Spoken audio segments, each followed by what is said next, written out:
ഈ മാസം യുക്രൈൻ സംഘർഷമേഖലയ്ക്ക് മുകളിലൂടെ ഡിസ്ക് ആകൃതിയിലുള്ളതും പൂർണ്ണമായും നിശബ്ദവുമായ ഒരു അജ്ഞാത പറക്കുന്ന വസ്തുവിനെ സൈന്യം ക്യാമറയിൽ പകർത്തിയതായി ഡെയിലി മെയിൽ റിപ്പോർട്ട് ചെയ്യുന്നു. ഇതിന്റെ വീഡിയോ ഇപ്പോൾ സോഷ്യൽ മീഡിയയിൽ പ്രചരിക്കുന്നുണ്ട്.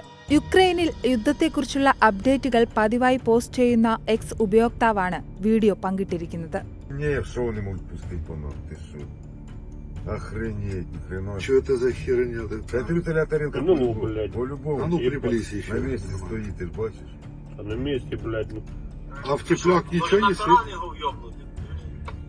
А что ты സമുദ്രനിരപ്പിൽ നിന്ന് 500 അടി ഉയരത്തിൽ പറക്കുകയായിരുന്ന ഡ്രോൺ ഏകദേശം 30 മൈൽ അകലെ പറക്കുന്ന UFO കണ്ടതായാണ് ഡെയിലി മെയിൽ റിപ്പോർട്ട് ചെയ്യുന്നത്.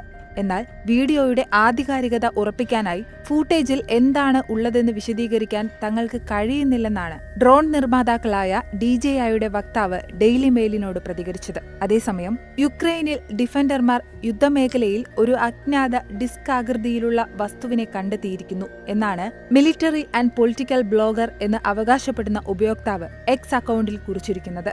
സംഗതി അല്പം കൗതുകം നിറഞ്ഞതായതുകൊണ്ട് തന്നെ നിരവധി പ്രതികരണങ്ങളാണ് വിഷയത്തിന്മേലുണ്ടാകുന്നത്.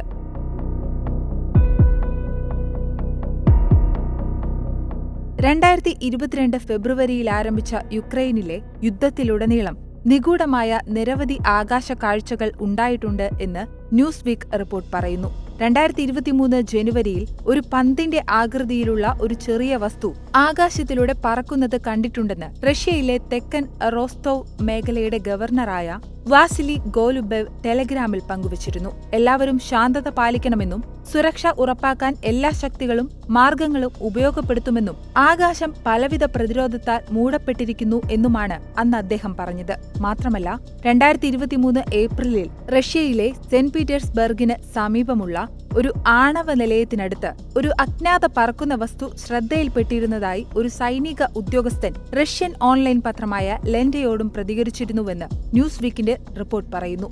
അതേസമയം ഡ്രോണുകൾ അല്ലെങ്കിൽ ആളില്ലാ വിമാനങ്ങൾ റഷ്യ യുക്രൈൻ യുദ്ധത്തിലുടനീളം നിർണായക പങ്കുവഹിച്ചിട്ടുണ്ട്. 2022 ഫെബ്രുവരിയിൽ റഷ്യയുടെ യുക്രൈനിലുള്ള സമ്പൂർണ്ണ അധിനിവേശത്തിന്റെ തുടക്കം മുതൽ തന്നെ യുക്രൈൻ ഡ്രോൺ പ്രോഗ്രാമുകൾ സജീവമാക്കിയിരുന്നു. കൂടാതെ ആർമി ഓഫ് ഡ്രോൺസ് എന്ന പേരിൽ പ്രതിരോധ സേനയ്ക്കായി ഡ്രോണുകൾ വാങ്ങുന്നതിന് യുക്രൈൻ സർക്കാർ സംരംഭവും ധനസമാഹരണ പ്രചാരണവും നടത്തിയിരുന്നു.